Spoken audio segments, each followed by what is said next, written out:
WrestlePalooza is in just a few days, and there is a major controversy. We got to talk about it. Also, in addition to that, ladies and gentlemen, a WWE SmackDown star is set to get a major push. And yes, we got to talk about some more WWE plans. It's all coming up right here on The Angle Show. And if you guys want more videos like this, don't forget to click that subscribe button and ring that bell. This way you get notified on all of the latest videos, everything that's happening in professional wrestling. So let's kick things off with the Lucha Bros, because apparently WWE is discussing finally putting the Lucha Bros back together. Now, as you guys know, Andrade was released by the WWE and Rey Fenix was randomly put in a tag team with Andrade. And I was actually very skeptical of that at first, but it ended up being really cool. And I guess none of that really matters because at this stage of the game, Andrade's gone from the company. Now, according to Bodyslam.net, Rey Fenix's creative plans are being reworked following Andrade's exit from the company. Rey Fenix's immediate creative plans are now currently being reshuffled due to Andrade's departure from WWE. The idea of reuniting Fenix and Penta, the Lucha Bros, has been discussed, but nothing is confirmed or imminent as of now.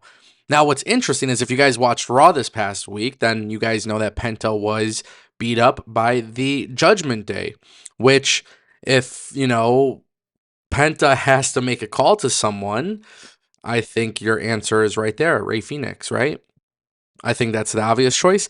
However, what makes it even more of a crazy story is why haven't the Lucha Bros been brought into the first place? Why weren't they brought in as a tag team? Well, obviously, Penta got a head start because Rey Fenix was being held in AEW. But when you look at the whole situation and the circumstance surrounding Penta, he got incredibly over as a singles act. And I know this kind of sounds crazy, but if I were the WWE, I'm just gonna throw this out there. If I'm the WWE, I'm not putting them back together. I'm not doing it just yet. Penta has barely scratched the surface as a singles guy. He's doing great stuff. He's incredibly over. He wants the AAA Mega Championship. I mean, there's just so much that you could do with Penta as a singles guy.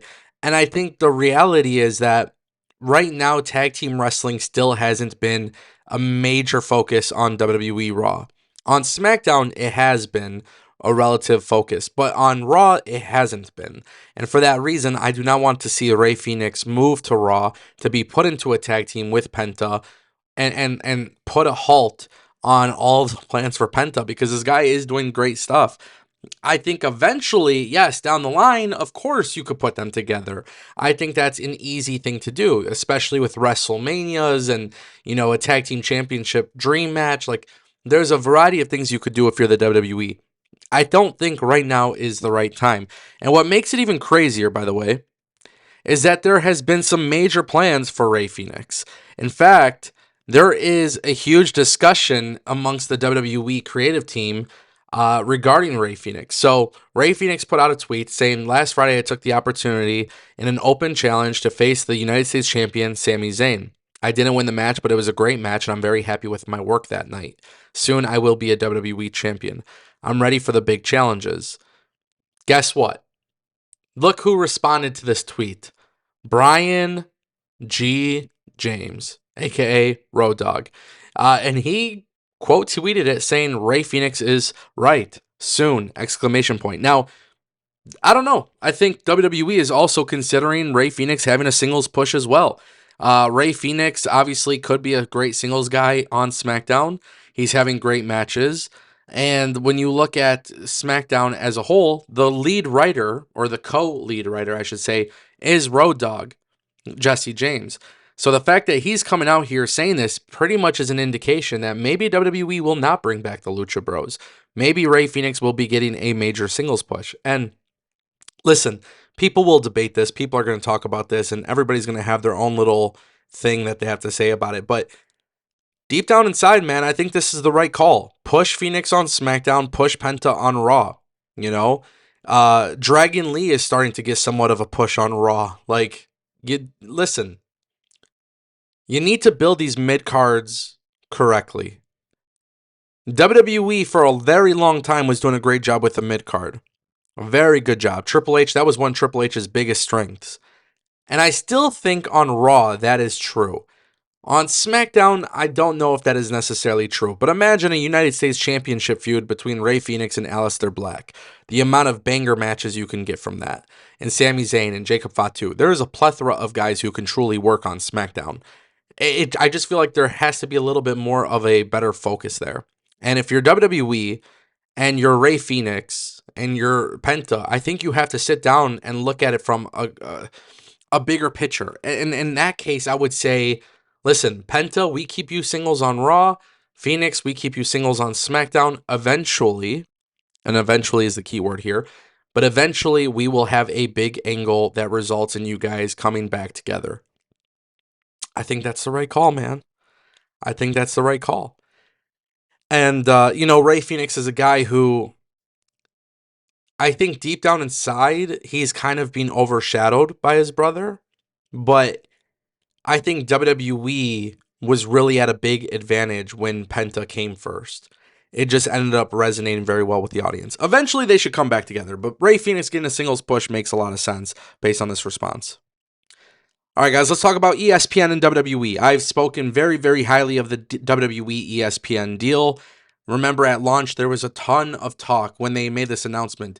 YouTube TV, Comcast, they were going to be included in this ESPN unlimited plan, right? Well, let's just call it what it is.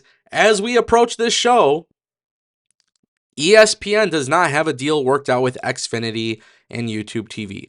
So initially, we were all under the belief that YouTube TV and Xfinity, Comcast, would be part of this deal. As of now, they are not, which this leaves millions of potential customers and subscribers unable to watch the show. This is being met with a ton of backlash.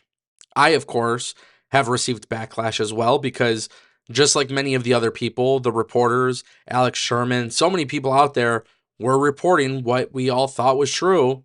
And now it turns out it's not true. And we're just a couple days away from the show. And we technically don't have ESPN customers getting access if you're from Comcast or from YouTube TV. So this is obviously a significant event. Right now, there is still negotiations between ESPN and Disney to try and get, YouTube TV customers the ability to watch, Xfinity customers the ability to watch. As of right now, a deal has not been met. I think if you're ESPN, I think if you're Disney and you're not going to reach a deal here, I really genuinely believe with how confusing and how problematic this rollout has been, I highly, highly recommend that they at least simulcast the show on ESPN2. This is your big event. This is the inaugural event. Do it this way. Simulcast it on ESPN2. Give people the option to watch it for free and then figure out the negotiations with the other companies. Maybe this is wishful thinking, but at the end of the day, that's the way to fix all of this because it has been such a confusing rollout. You want people to be happy here and you don't want fans to be unhappy. And ultimately, you want more people watching. That's the way it is. Let me know what you guys think down below.